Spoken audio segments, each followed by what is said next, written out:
Lego City, fix that truck. Today is going to be so cool, said Eric. I'm finally big enough to help you and Dad at the Lego City garage.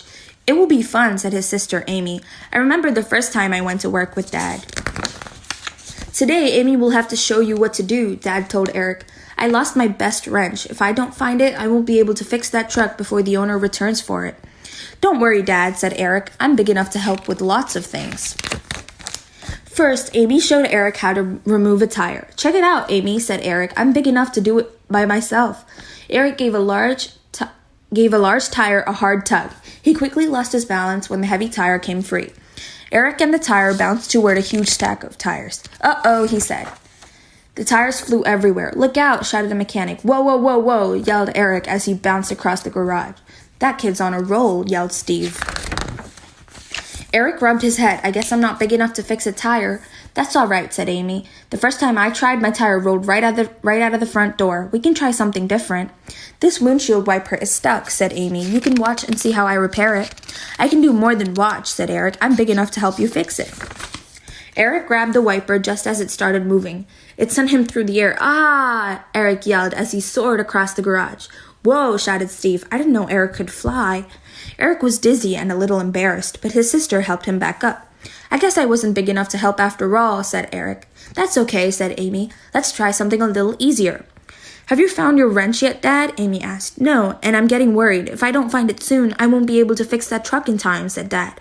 Amy and I will make sure to keep an eye out for it, Eric said. Dirt bikes, Eric said, excited. Can we work on those? Sure, Amy said. I think that's a great idea. Airing up tires is easy, Amy said. Why don't you go and get the air hose over there? Almost got it, said Eric as he pulled on the end of the hose. It's stuck. Be careful, Amy warned. Oops, yelped Eric as he knocked over several cans of oil. They tumbled to the ground and oil spilled everywhere. Oh no, said Eric. I guess I'm not big enough to do this either. I have an idea, said Amy. Why don't we work outside for a while? Okay, said Eric. This garbage truck needs to be cleaned before it's picked up, Amy explained. Do you think you're big enough to wash it? Eric smiled. I sure am. It turned out that Eric wasn't big enough to wash the truck after all.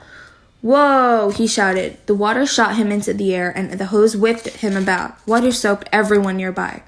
Amy helped Eric towel off before they helped the other mechanics mop up the water. It looks like I'm not good at anything, Eric said. You're doing just fine, his sister said. My first day was much, much worse. I thought he was big enough to do all those things, Amy told Dad, but I guess he still has some growing up to do. At least he's big enough to help clean up. I'm less worried about Eric and more worried about my missing wrench, said Dad. Without it, I can't fix that truck and I'll be in a lot of trouble. Eric spotted something shiny under a work table. He dropped his mop and got on his hands and knees. He was just small enough to crawl underneath the table and reach it. It was Dad's missing wrench. Dad, look what I found, shouted Eric. Your best wrench was under that little table. Looks like you were just the right size for that, Amy said. Way to go, son, said Dad. Without this wrench, I couldn't finish my work. Now I can finally fix that truck.